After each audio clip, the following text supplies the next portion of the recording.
Welcome back to the channel and welcome back to another quick pick prediction video.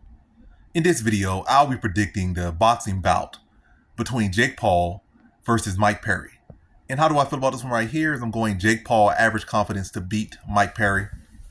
And yeah, let's kind of just look at it real quick. Jake Paul is 5 years younger. He's 3 inches taller and he has a 5-inch reach advantage. And this is boxing. This is not MMA. I mean, it's not MMA. This is also not bare knuckle boxing. This is not bare knuckle boxing. This is not bare knuckle brawling. This is boxing with boxing gloves. 12-ounce gloves. This is not this hand wraps. This is not like with the 4-ounce or 6-ounce or whatever they make glove size. This is boxing. And also, while Mike Perry has beaten in bare knuckle boxing, I guess you could say the best guy he's fought was MVP, which is a good win, controversial win, but a good win nonetheless. But MVP is not a boxer really.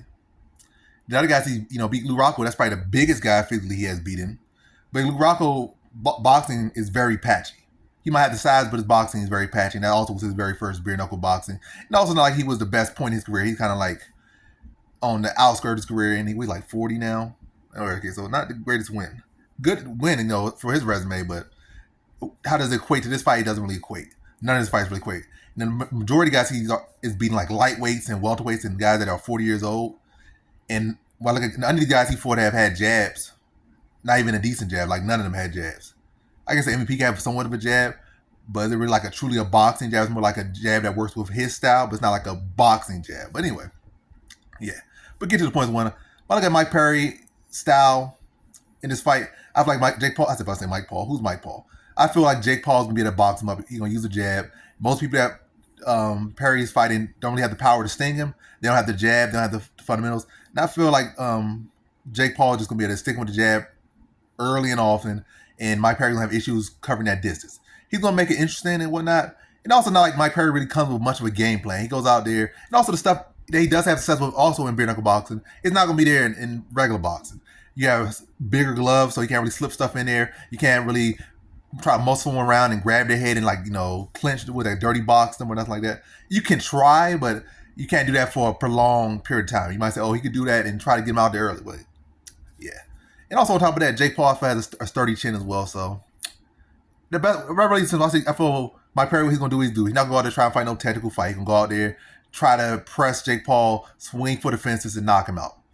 It ain't gonna be just sloppy like a barroom brawler. It's gonna be skill behind it, but essentially at this level, it's gonna be barroom brawling for the box.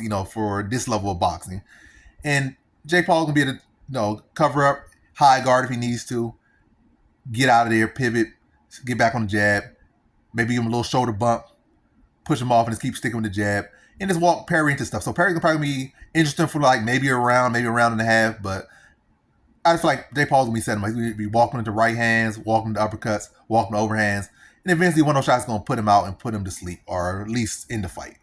And I'm saying that happened in the third round. At first, I was like, kind of trying to look a little bit more to like maybe it's gonna go 6-7 round. But looking at how Perry fights, and who he has been fighting, and probably what he has become comfortable with, and also look at his track record. He's 0-1 in boxing. Well, in boxing, not bare knuckle boxing. Yeah, I just see Jake Paul just luring him and like outboxing him, drawing him in, let him be aggressive and make him pay for being aggressive. And I just see him knock him out third round. So in this one, I got Jake Paul via third round TKO.